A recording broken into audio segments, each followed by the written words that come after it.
నా మహేష్ అన్న, ఇది సుమతి శతకం అనే సినిమా వచ్చింది, ప్రమోషన్ బాగా మస్తు చేస్తున్నారే. ఇది చిన్నపిల్లల సినిమా నాదా? చిన్నపిల్లల సినిమా నీకెట్ అనిపించిందిరా? ఏనా సుమతి శతకం అనేది చిన్నపిల్లల పద్యాలు అవి ఉంటాయి కదా, దానివల్ల చిన్నపిల్లల సినిమా అంటున్నా.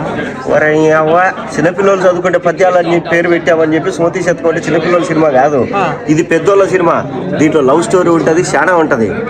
సుమతి శతకం అంటే హీరోని 99 మంది అమ్మాయిలు రిజెక్ట్ చేయొచ్చే, లాస్ట్ 100వ అమ్మాయి సుమతి అనే అమ్మాయి మనోని లవ్ యాక్సెప్ట్ చేస్తుంది. తర్వాత వాని కష్టాలు స్టార్ట్ అవుతాయి. అది ఏంది అనేది థియేటర్కి వచ్చి చూడండి.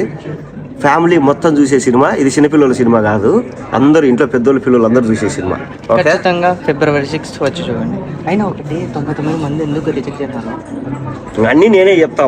99 రూపాయలు కట్టి 99 మంది ఎందుకు రిజెక్ట్ చేశారో థియేటర్కి పోయి చూడు. సర్లేండి, మీరు చూసేయండి. బాయ్.